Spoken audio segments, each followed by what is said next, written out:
Hey man, welcome back to the House of Business podcast, where we give you the tools to execute your dreams. I'd like to thank everybody for tuning into these videos. Our views have went up dramatically, and I would like to say I thank all you for listening. This is episode 4, and we're going to be talking about building your dream team. You know, how to find the right people. So man, we're talking about building your dream team, how to find the right people when you're in a business, your startup, or if you already have a business that's going.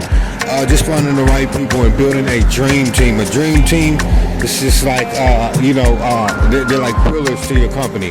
They're like pillars, to any company. That is the dream team.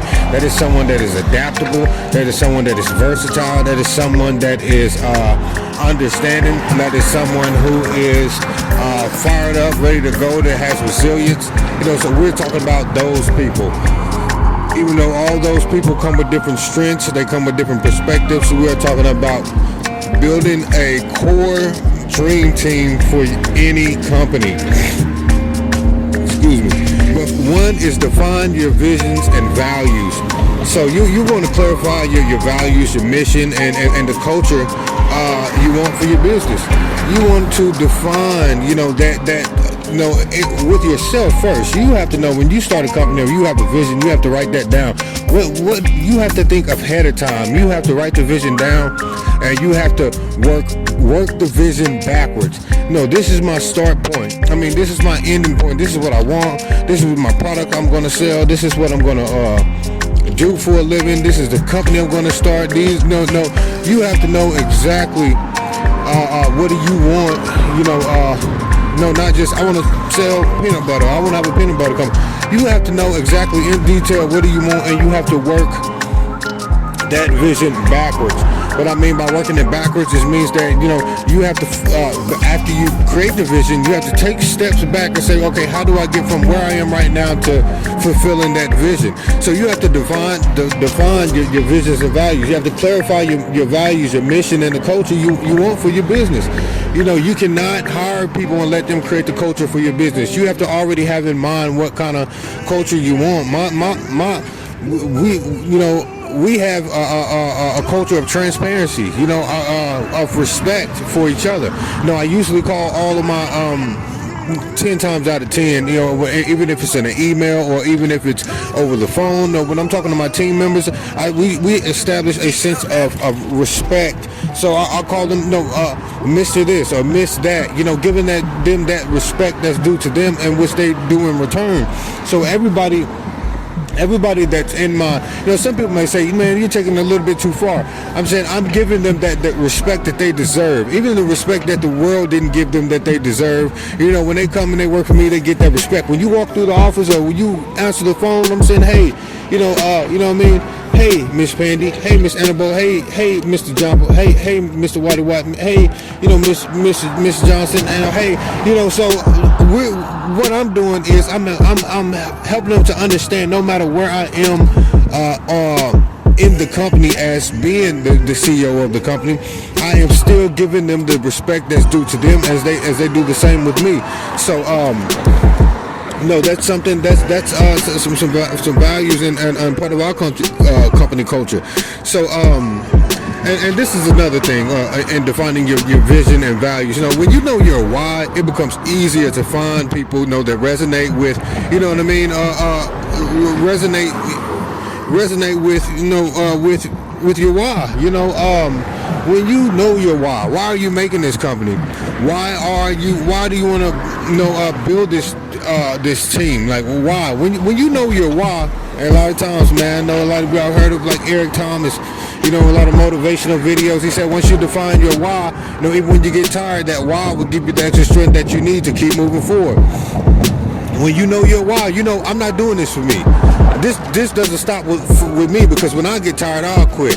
This doesn't stop with me because when I don't feel like it, I'm not going to do it. I'm going to give myself a pass. So it's easy for you to quit or stop anything that you're doing when your why is just you. It's just you being greedy. One only what you want. Doing it for selfish gain. Doing it for selfish reasons. When that is your why, you will quit because you need something that will give you an extra push. You have to do this for your generation, your generations to come through your bloodline, for your children that you have, for your family, for a greater purpose, charity, maybe even children and families in other countries. But your why has to be established and it has to be great. Number 2. Hire for attitude, train for skill. Now, I cannot stress this enough. There are a lot of talented people out there. Let me remind you, there are people that could turn a paperclip into a spaceship. You know, as they say, they can turn a paperclip into a spaceship. They can turn a rock into a bulldozer. You know, they're just that talented. You know, a little bit of exaggeration, but they're just that talented. But the thing is, their attitude sucks. You know, I once heard a quote from a famous preacher that says that your talent and your skill set can take you to places that your character cannot keep you, and it's just impossible to keep you there. Some people are so talented, but they have nasty attitudes. They have no self-discipline. They're the best in their field, but they can't come to work not drunk. They can't come to work not smelling like alcohol. You know, they're the best in their field, but they show up late. You know, they want to get off early. You know, they're not disciplined. So, excuse me. Excuse the sniffles, you know, as we do this podcast. Excuse the sniffles because it is cold out here. You know, we are out here in Manhattan, and it is cold out here, you know. So I'm out here. I like to do walks. I like to go on these walks sometimes as I do the podcast, just enjoying the sun, you know, as it sets, and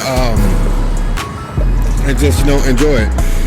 But hire for number 2 is hire for attitude, train for skill. You know, while skills are important, no, attitudes and work ethic always makes a bigger impact on team dynamics. I want you to know that.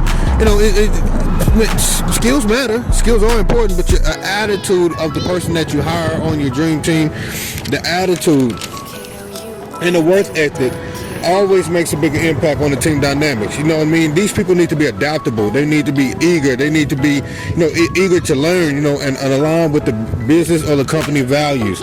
So this is it. While the skills are important, you know, attitude and work ethic are they will go way farther. They will go way farther than what you could ever imagine dealing with a team.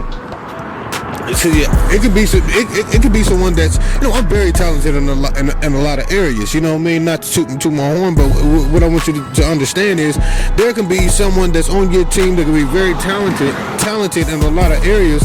They can be precise, pristine. I mean, they are the cream de la cream in their field. You know, in the field of IT, in the field of marketing, in the field of, you know, let's say customer service, client success, operations, whatever you could think of. You know, find the best accountant there is, the best tax preparer there is, the best, you know, CFO there is. You know,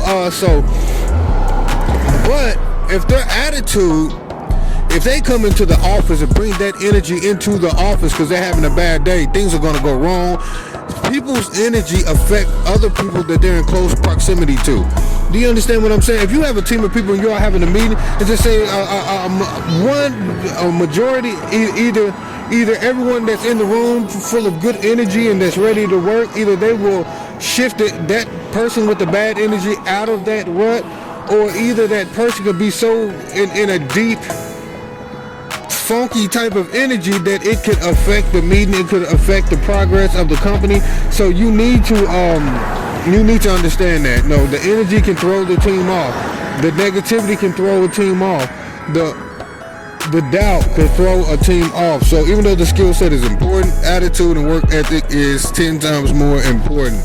And that's with any situation and in any company.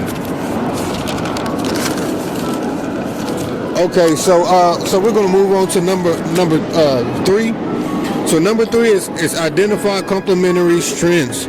I would like to say hire your weaknesses, but identify complementary strengths. Successful teams are often mixed with different strengths and personalities all the time. So if you have a team full of people and you all do the same thing, you're not going to get anywhere. You're not going to be successful. Right? Building. I can say building a team. I hate to say it like this. Building. I don't want to say that. I was going to say. Well, let me go ahead and say. I was going to say having a team is like being in a polygamous relationship. I hate to say that. Everyone has to do their part and everyone has to stay together. I hate to say it like that, but excuse me if someone is offended by that. But building a team is like a marriage. It's like just like business partnerships are marriages. Everyone on the team you have to treat it like everyone on the team are married to each other individually and as a group. That what makes you a pillar or the core of the company.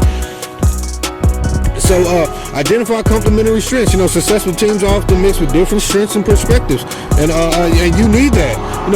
If everyone thinks the same way, if everyone has the same skill set, if everyone keeps each other in a box, it's not going to work. It's not going to work. Your team is not going to scale. Your business is not going to scale. Your business, even your marketing ideas, if they're all the same, you're never going to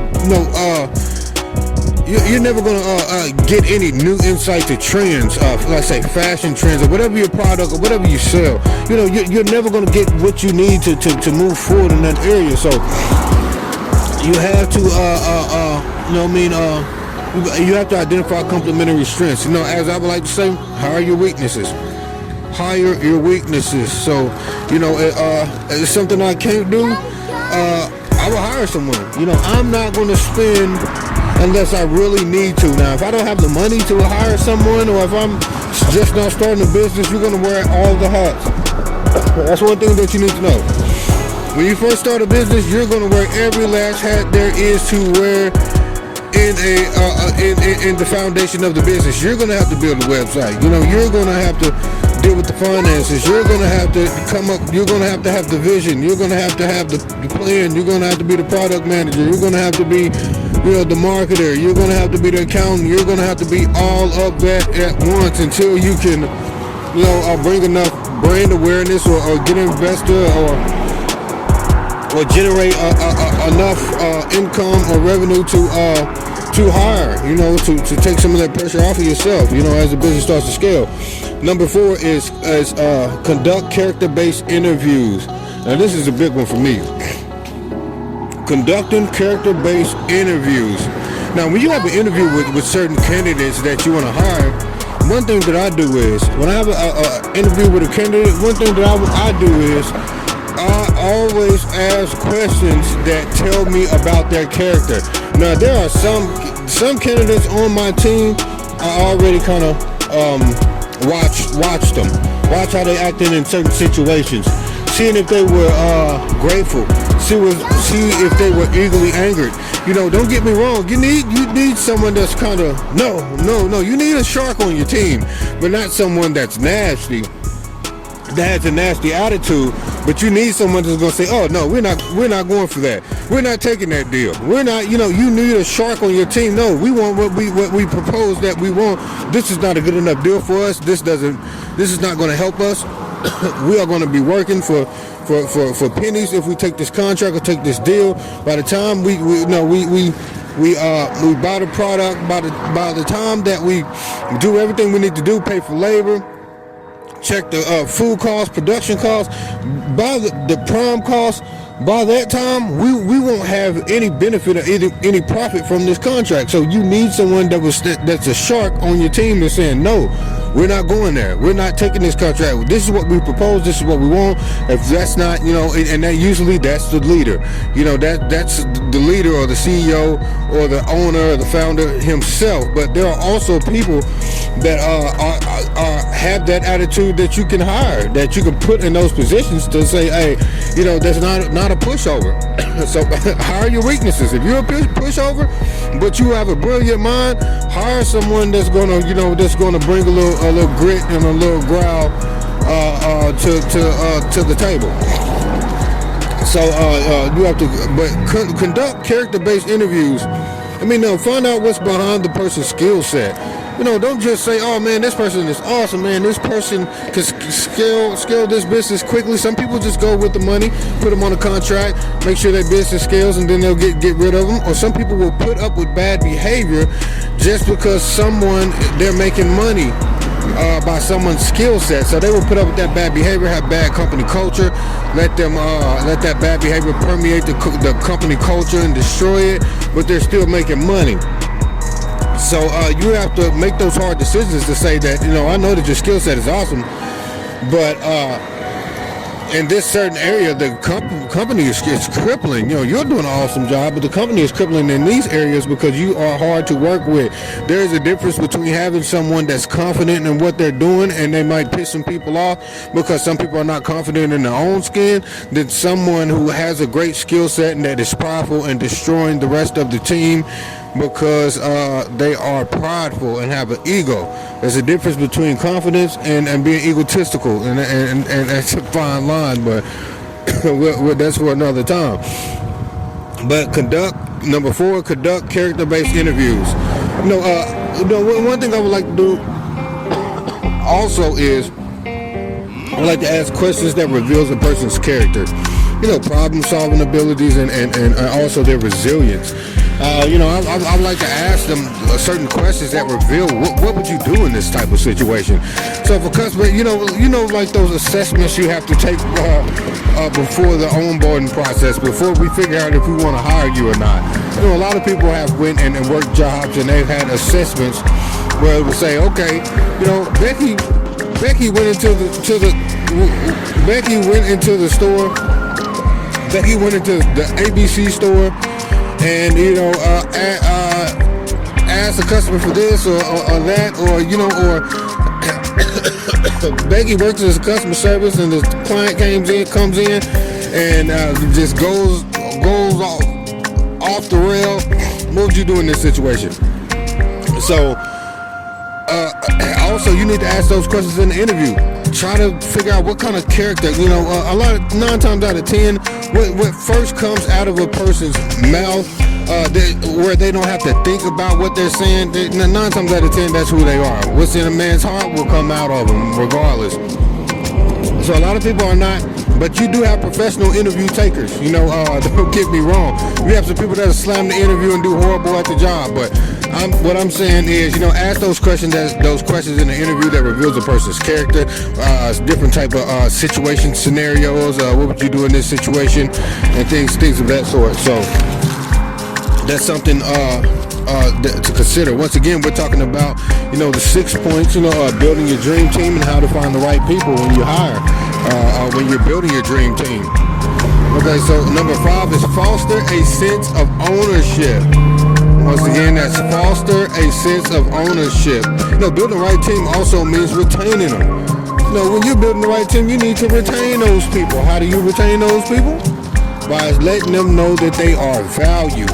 You have to retain, just getting the right people with the right skill set and not doing what you need to do as a leader or owner to retain those people, to keep them, is on you. I ran into a situation where I had someone that was great on my team. I had someone that was great on my team. The business, I really needed this person. I tried to explain it to him, which is my bad. We've already signed a contract, but the contract was at will. It could have been terminated at any point with or without acknowledgement from either party. But things went bad. Things went extremely bad, where I lost all my finances, even to a point of pursuing entrepreneurship. All my finances, my vehicle, my home, became homeless, and I was still trying to build the business, but I could not pay this person. So, so I had to end the contract. Later on I made it right, but what you have to do is you have to let people know that they're valued. You have to let people know that you thank them for things that they've done in the business, but you also have to retain these people. Do whatever you can at all costs to make sure that when I would like to say, people say the universe, when God sends good employees into your business with a great personality, great attitude, great skill set, great character traits, make sure that you do whatever you need to do to retain these individuals. It is hard to come across a full package. A full package is a person with a great attitude, great insight, great vision. Now, I'm not saying that this person had all of that, but I'm saying at that moment, because as you start a business, what you need at every moment changes. But for that particular time and that particular stage of the business and that particular moment in my life and in my entrepreneurial career and pursuits and all my business ventures, what I was pursuing after, that was a key piece that I needed at that moment that I wasn't able to retain, not based off, the connection, not based off in anything, but this person needed a job and they needed the finances, and certain things happen. For my account being hacked, money that was going to one account, some hackers hacked my account and diverted the money to their own account. So I was getting donations for charity that I wasn't receiving. Come to find out, my accounts were hacked. Money was being stolen by family. A lot of things happened that really kind of took me down under in that specific season. My name was still, my name wasn't ravished, and who I was as a business owner wasn't destroyed as well. But you have to give your employees room to grow. Give them opportunities to lead, and in a sense, and sense that their contributions are valued. I'm getting a little tongue, so I need to get out of this cold, but we're going to take it in. Next week we will be back in Brooklyn. We're in Manhattan. We're out here on the Manhattan Bridge. We will be back in Brooklyn. Had a good run today. Had a good run. Stopped on the bridge and said, man, hey, you know what? Let's just go ahead and film the podcast, and let's just go ahead and while we're feeling good, had a good run, good leg day. So out here in Manhattan. Number 5 was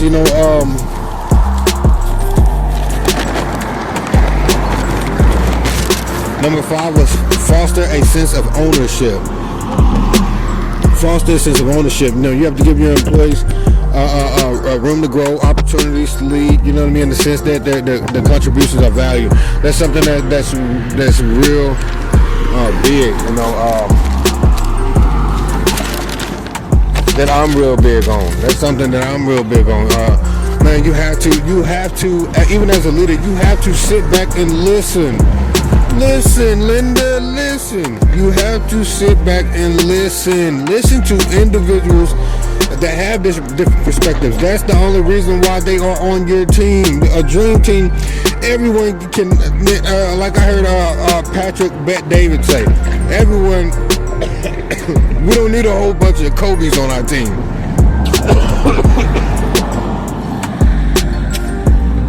We don't need a whole bunch of Kobe's on our team. We don't need a whole bunch of Michael Jordans. We don't need a whole bunch of LeBron James. We need a LeBron James. We need an Anthony Davis. We need a connect on our team. We need different. No, I wasn't gonna say Bronny, but though shout out to Bronny. He's doing this thing. He's gonna develop and grow as well. No disrespect, but we need people with different perspectives. That's giving them an opportunity to lead. You have to give people opportunity to lead so you can know what they're going to do. Anyone that works for me, I do not want to keep them in that same position their entire career. If you come in as a marketing director, you need to leave as the president of marketing or the VP, or you need to or retire at another level. I don't want you in the same position for 10 years. Now, if you are comfortable with that position, you know, we might hire over you, but don't get mad when there's a young kid that's knowledgeable and has good character that's younger than you. You've been working in the company for 15, 20 years.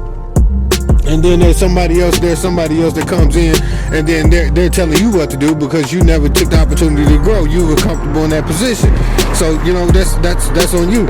But you have to give your employees room to grow. You know what I mean? Opportunities to lead. You know, and you know, assist that their contributions are valued. You know, I always try to make sure that everyone that's on my team, if they do something, say something, I try to acknowledge it and make sure that I acknowledge those contributions. Even if, you know, I don't agree with them, I will thank them that they took the time out to come up with a vision or an outlook that could help the company, but we're just not going with that. We're not moving in that direction, or we're not as a whole, as a majority, or it doesn't align to my business vision.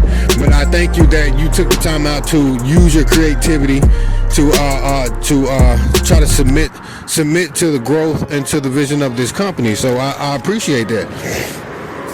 Number 6 is refine and adapt. You know, this is our last point, 6 points of building your dream team, finding the right people to hire, finding the right people for your business. Number 6 is refine and adapt. No, team building is an ongoing process. that is our first point in this last point. Team building is an ongoing process. You're not going to stay in kindergarten forever. You can have a kindergarten mindset, but you're not going to stay in that grade forever, because if you have people to just pass you to the next grade because of your age. But you're not going to stay in kindergarten forever. You're not going to stay 5 years old forever. And so you have to understand that team building is an ongoing process. You know, you have to reassess your team as your business grows, as roles and needs for the company will change. See, right now, what I was talking about earlier, at that time of my business, at the time of the infancy of my business as a startup, I needed that person for the role or for that particular state of the business. Now, as time went on, you know, I needed other people. I needed other individuals with different skill sets to help the company grow.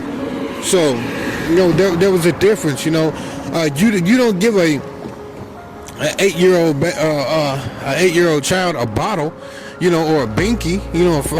You don't do that, you know what I mean? So the roles change, the diet changes for the business. I'm saying that metaphorically. The diet changes, the roles change, the responsibilities change, everything changes pertaining to growth and and contributing to the growth of a company as the business begins to scale, expand, and so forth. And you know, refine and adapt. You always have to stay flexible with team structures, you know, and provide ongoing training and development. You know, you're always going to want to get better. You always want to have a team, your dream team, people that are your core. Like I say, the core 4, but you know, I have more than the core 4. I do have a core 4. Yeah, my core 4. But for a certain subsidiary, I am owner of my core 4. Yeah, we always try to find ways to continue to develop, you know, even if it's just research. And we have to take the time just to research that before our next meeting. You know, we might want to just go over some things individually within our certain roles and fields, so when we do have a meeting, we can pour into each other. So, but I always try to take the time to find out ways to allow my team to grow, to lead, have a voice, and you know, and it's all about building the proper team. You know, building your dream team, the team that's going to take you far. So, this is the House of Business podcast. Like I said, man, it's been. I appreciate everyone that's watching these videos. I appreciate everyone for tuning in. So if you all could tune in next week, it'll be episode 5. We're on episode 4. It's building your dream team. You know, hiring the right people for your business, and we're talking about pillars to your business. So, you know, thank you guys for tuning in. This is the House of Business, like I said, and this is where we give you the tools and the knowledge to execute your dreams. Peace.